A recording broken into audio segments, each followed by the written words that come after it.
If somebody tells me visualize, I go, why? Like, how does it work?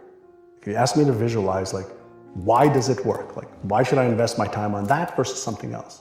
If you're asking me to use affirmations, like, how specifically, why, how does it work? If you're asking me to emotionalize, well, what's happening in me that tell me I need to create these false senses of feelings? I want to know why it works. And why does it work, especially emotionalizing? I think that's something that people hear a lot. I talk a lot about embodying something, really feeling it. Yeah. But why does it work? Great question. It has to do with circuits in the brain and neurochemicals that are released. And so when we feel something, chances are that we're going to release dopamine in the brain, the feel-good neurochemical that activates the reward center of the brain.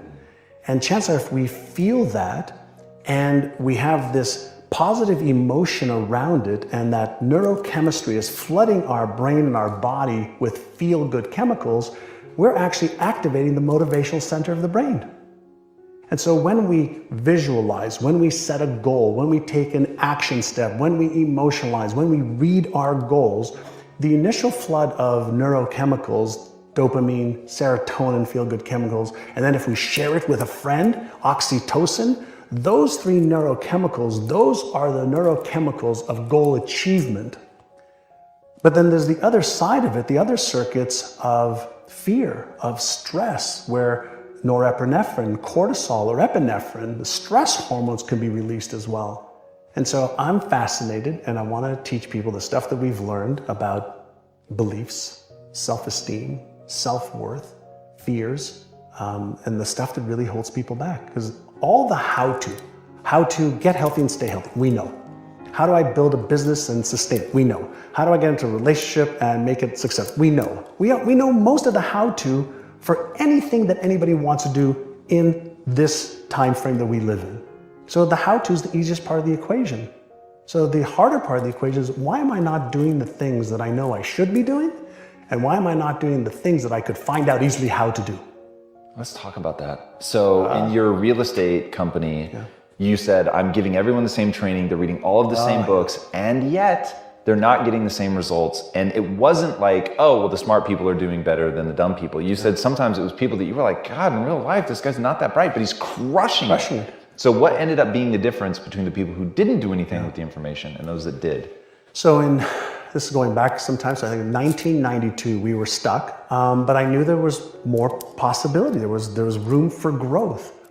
And I wanted to figure out if the stuff that I did in the 80s when I was a kid, that broke free, would it work with some of my agents? And so we took 75 agents, randomly. Agents said, hey, do you want to get into a 6-month program to retrain your brain, your subconscious brain, around your beliefs about what is possible for you to achieve, around your habits of what you have to do in order to achieve that.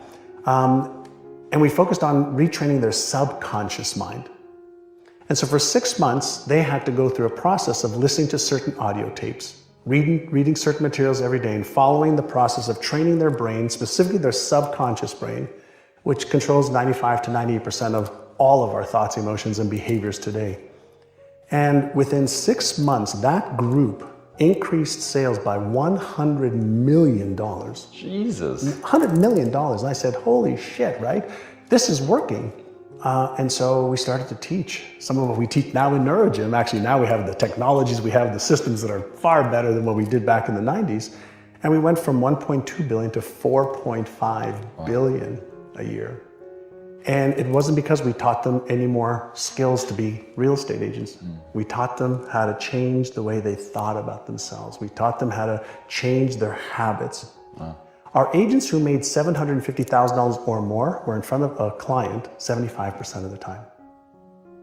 And when we asked all the agents that weren't in front of more clients, why are you doing that? Why aren't you in front of people that are going to help you earn more income?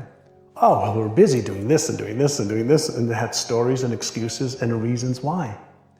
And so part of the work that I love to do now is really help people understand, what is your story? What's the story you're telling yourself? Because we all have a story. We have a money story, a relationship story, a health story. We have a story for everything. And then that story keeps recreating our lives over and over and over again. And we have beliefs that support the story. We have habits that support the story. We have people that support the story. We have systems that support our story. And so my question that I always ask people, who would you be with a different story?